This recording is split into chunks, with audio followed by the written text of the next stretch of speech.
everybody. Just a quick introduction to myself. I'm James Ellis. I'm the Business Development and Recruitment Manager for Creative Alliance. So, Creative Alliance are a training provider that specialise in creative digital marketing apprenticeships. So that's from marketing to technical theatre. So anybody who does light, sound, and stage in the theatre, to content creation, to film production. And we work with companies right across England, from people like the National Theatre, Royal Ballet and Opera. If you are into theatre, Royal Ballet and Opera actually have a position live now, I think now, for scenic construction, which is a very different type of apprenticeship. But if you fancy building big scenes for the Royal Ballet and Opera in Covent Garden, then go and find that on the National Apprenticeship Service.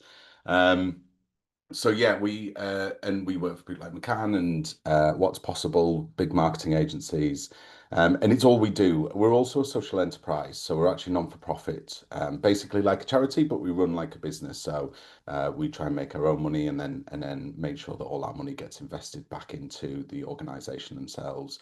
So we're very, very, very focused on not only developing talent for the sector and helping all people find their success in the sector, but also developing the sector itself and looking at businesses grow. This whole morning, I decided to go for a little bit of a different sort of slant, rather than just, what an apprenticeship is and how to get into an apprenticeship, but more about how apprenticeships go from basically being a junior all the way to manager level. So you can do level 6. You can actually do level 7, but the funding's stopping for that in January. So, and go through my talk this morning goes through a little bit about that, about what the difference is, how to kind of prepare yourself for that. And David will go in a lot more depth into, when you're in your apprenticeship, how you get yourself ready to start getting those promotions and moving yourself up. One of the things I sometimes hear is people say, "Oh, I'm done with learning," and that's kind of, I'm doing an apprenticeship at 41. I'm doing a level 7 senior leadership apprenticeship, so you never stop learning. And just to kind of go, yeah, keep learning, because it'll keep you on the edge and it'll keep you moving up the career ladder, and hopefully meaning you have a good wage, and a good career that's fulfilling, and you can live a good life. So that's in the sector, obviously. Or, obviously I want everybody to have a good life, but this is related to the sector. So I don't do the sort of presenting on here, because I like to see what's coming up. But as I mentioned, talking a little bit today about how apprenticeships can take you from a junior, for somebody starting, all the way to the manager. So I'll just sort of say why I probably know how to do this is my job, firstly, as a development coach. So my background's actually in television, worked in television for about 10 years. And then for the last 10 years, I've been kind of in the training world. And then my job at the moment is to manage the team that engages with employers. So I spend, and recruiting young talent. So I spend all my days talking to employers about what sort of apprenticeships, what sort of talent they want, what sort of skills gaps there are, and then also talk to lots and lots of young people and people going for, level 6 apprenticeships, but basically people looking to develop their talent. And I see the ones that get successful.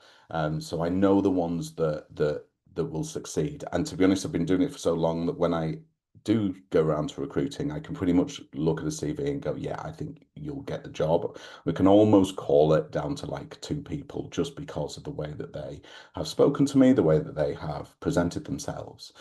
So that's a little bit about the whole of the day.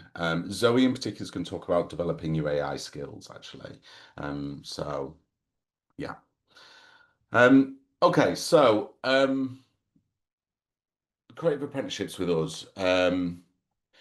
These are some of the areas that you can do apprenticeships with ourselves. We are the only provider that do advertising apprenticeships. I think people often think advertising and marketing are the same thing. They're not. But there are big advertising agencies. At the moment, we are the only provider in the country that is advertising to provide the advertising and media exec apprenticeship. We do marketing apprenticeships, so we do marketing from level 3. which is A level, so kind of your junior level entry stuff. Then into level 4, which is sort of like your first year and a half of a degree. Um, and marketing executive, that's called. And then we go all the way to level 6, which is marketing manager. We've got Sian coming, who's doing a marketing manager apprenticeship right now. So she's going to talk about what that's involved. So that means with apprenticeships, you can go all the way from junior to manager. What I do want to say is, um, yeah, sorry, I was just looking at that chat there. What I do want to say is, it's very difficult for you to jump into marketing managing apprenticeship unless you've got experience. And this is a little bit where academia and kind of apprenticeships often sometimes clash a little bit. And it's always important for young people starting their career to understand this, that an apprenticeship is always about the job.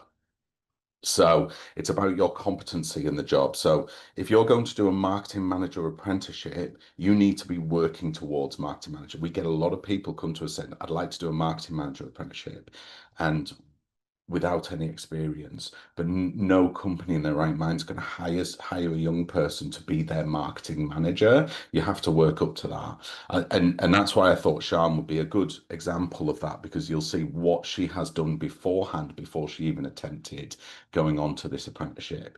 The thing about apprenticeships is it sort of assumes that you already have 3 or 4 years experience.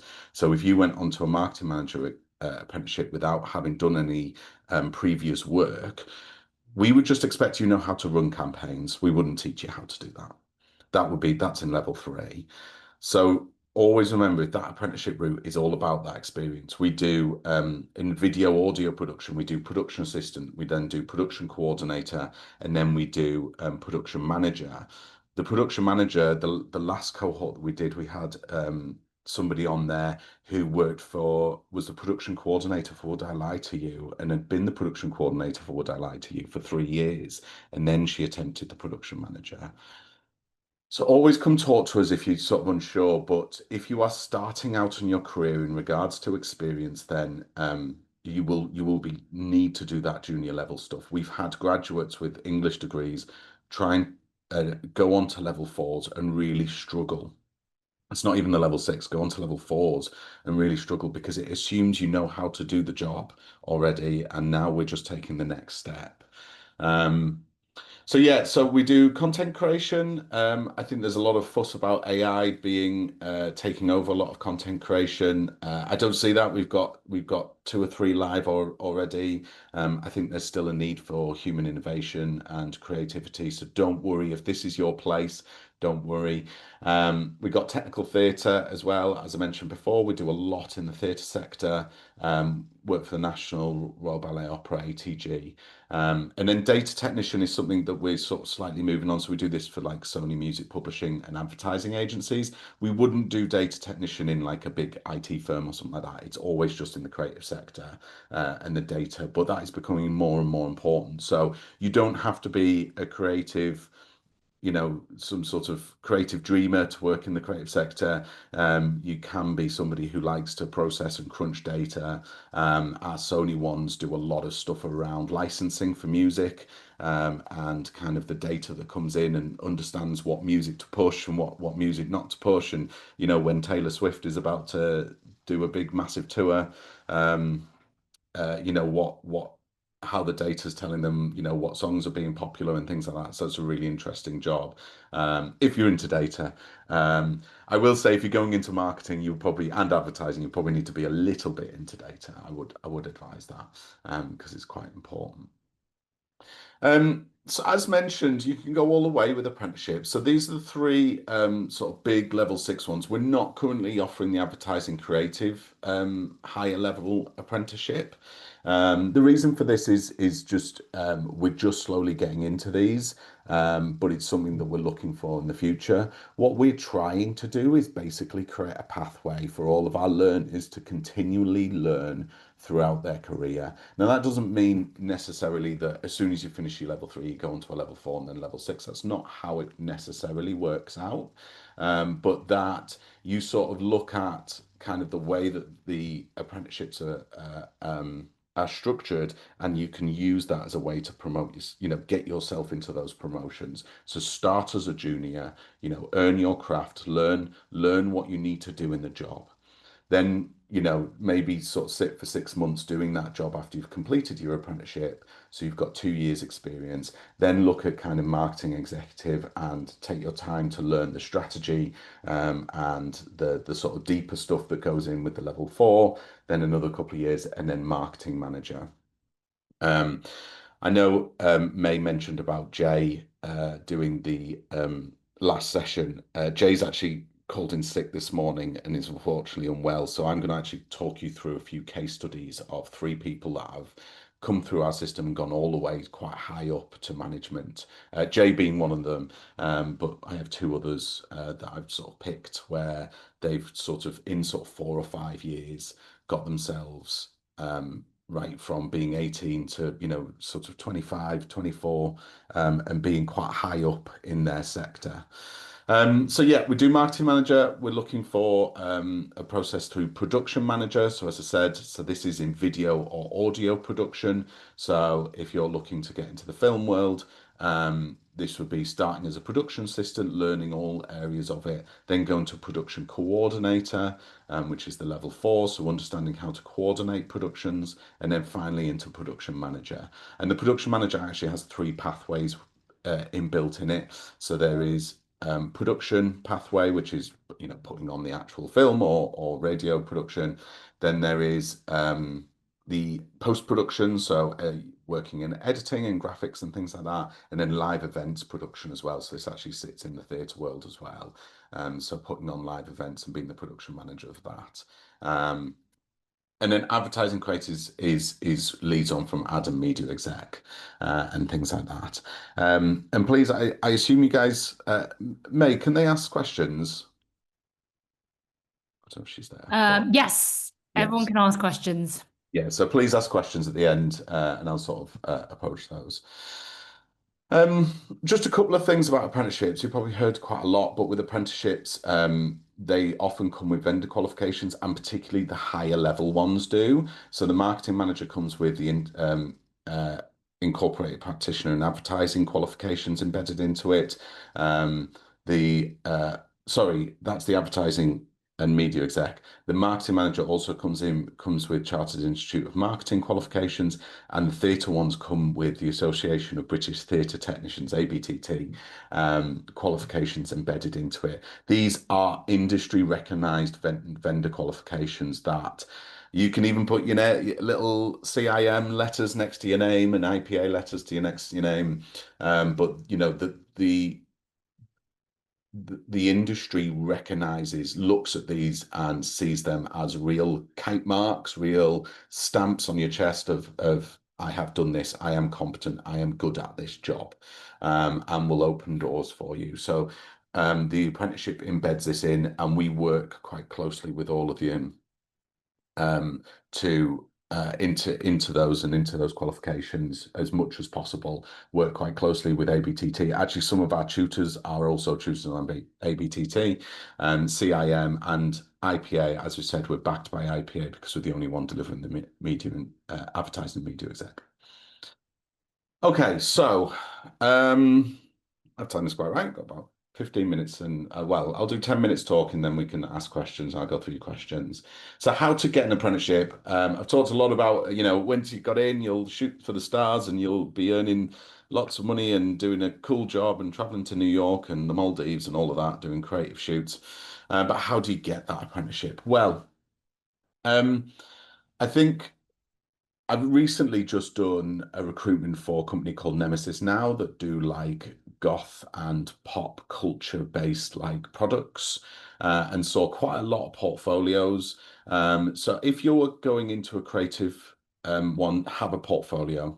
That is the first thing that employers will look at. It doesn't need to be a professional portfolio. If you're going to tell me you're passionate and you can use Photoshop and things like that, you have to prove it. They don't expect amazing stuff. but what they do expect is that they see something. If you're going into graphic design, you need a digital portfolio. Hand-drawn stuff won't count. There's no harm in having that. I think that's good at the end of a portfolio that sort of says, I'm creative. This is a passion for me. Here's some of my hand-drawn stuff. I think that's cool. But if you're a filmmaker, if you're a graphic designer, if you're a web designer, you need to have some sort of portfolio. And I think that also bleeds into the marketing world as well. You need to show examples. The marketers that sort of the apprentices, I mean, they're not marketers yet, they get the job, show off things that they've done. Quite often it's with sports clubs or uh, local community groups, maybe their church, maybe they've done things in school, but they've put a portfolio together of what they've done, shown the social media that they put out. There's loads of people that have done their dad's friend's business. I had one young man who got a job because his driving instructor didn't have a social media account, and he said he's going to take over it, so he did. And he also used to do his friend who was like a busker's social media account, and that got him the job. It showed a passion for what trying to do. And if you don't know anyone, which is fine, get a hobby and do a social account about that. Literally just got somebody who loved horses, and she had a big social account on her horses, and she'd shown that she could grow an audience. It shows lots of things. It shows passion. It shows raw skills like understanding an audience. If you like horses, there's an audience for horses. Not me, but there are definitely people out there who really love horses. So have you made content that applies to them? And that shows, you might not know it, but it shows you understand about audience. It shows you understand about when to post things. It shows understand how to engage. It shows that you can do, can you frame videos right? Can you edit them? And all of those things. So it shows loads of things just in this small. We did a survey recently on portfolios, and employers would definitely prefer one good project that's been put together and you've shown like what your thoughts were to start off with, then what you did, and then what the results were, rather than lots and lots of different things. So that's food for thought. Show your experience, but don't boast about it. We can work that out. I had somebody who said they had 10 years of professional web development, and from their GCSEs, I worked out that they were 18, which means they started when they were 8. And I don't think they were getting paid to make websites when they were 8. And when I rang them and said, were you getting paid to make websites when you were 8? They said no. So don't do that. Of course, highlight the things that are good. But think of practical experience. If you're a member of a sports team, leadership, communication, teamwork, if you do a part-time job, particularly in customer service, you've got comms, you've got dealing with confrontation, you've got lots of things. So think of the soft skills that you get from there. And then the really, really, really big thing is the right attitude. Particularly the big agencies, they just talk about, I just want somebody with the right attitude. We can teach them what they need to know. I just need the right attitude.